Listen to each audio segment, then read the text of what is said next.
Grand Theft Auto 5 has been out for over 10 years now, and it remains one of the most successful media products in history. GTA 5's massive commercial success is not undeserved, as it is an exceptionally enjoyable game.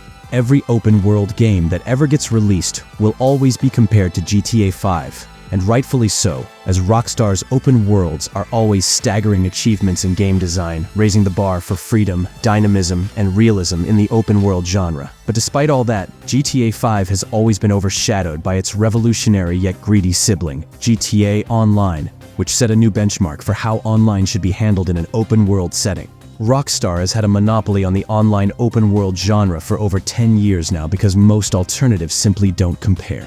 If you want to play in an open world with your friends, you have two options: GTA Online or boredom.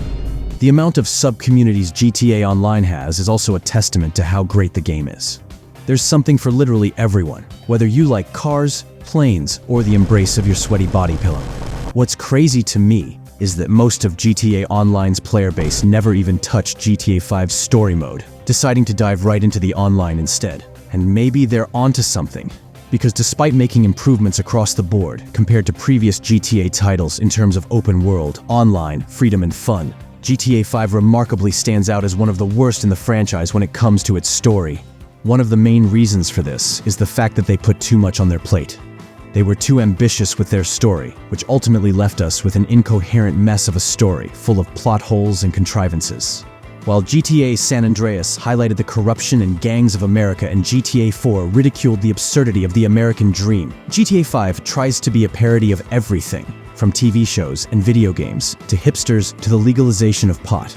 Nothing is safe from criticism in GTA 5, and I think it's to the game's detriment because Rockstar basically turned GTA 5 into a series of half-baked social commentaries jumbled together such that none of them ever give as much of a lasting impression as any individual one would on its own. Most of them are absurd, surface-level jokes that may be funny for the first time, but not the 100th. Shut up! This superficial nature also extends to the characters, which are more like cartoonish one-note caricatures that embody literally one personality trait and have no further nuance. Steve Haynes is just a generic, corrupt, power-hungry government agent that will do anything to remain corrupt and powerful. Jimmy is a stereotypical racist fat gamer that has no life. You get the idea. None of these characters have any substance. The story also seems very inconsequential and has you jumping from heist to heist just because someone told you to do so. The story mishandles conflict too, and the prime example of this would be with the main character who I'd consider to be Michael. From the very start of the story, we witness Michael's betrayal of Trevor.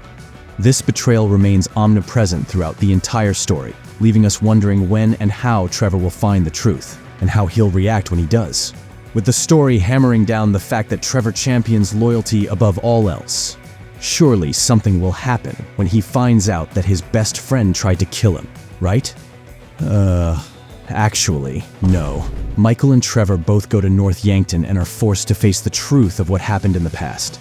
This is one of the sincerest and most tragic moments in the game.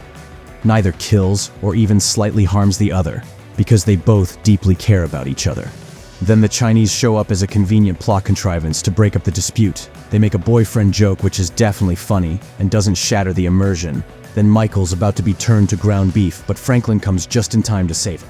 And there we go, problem solved. A few missions later, Trevor saves Michael's life for some reason. And then Michael's betrayal is never really brought up in any significant way from that point on. Yes, they argue a bit, but Franklin is always their marriage counselor and they just agree to disagree. This has to be one of the most annoying things in GTA 5. They had so much untapped potential to make a tragic, tear-jerking story with repercussions, but they opted for a bland, meaningless story where jokes and mindless spectacle come first. Another reason why GTA 5's story is bad is that character development is almost non-existent. Let's start with Michael, who is and always has been a hypocrite, from the beginning of the story to the end. In any good story, he would be punished for it. But apparently Rockstar forgot that actions have consequences. He betrays every person that ever trusted him and never really recognizes the evil of his actions, but instead blames it on everyone around him, which is probably him gaslighting himself more than anything else. He doesn't hate his kids. He hates the idea that he failed to raise them. He hates his family, not because they are actually bad, but because his family's dysfunctionality is a reflection of him. They insult each other, cheat on each other, lie, kill and hurt others, which ultimately leads to Michael being abandoned by his family in hopes that Michael will evolve into a better person.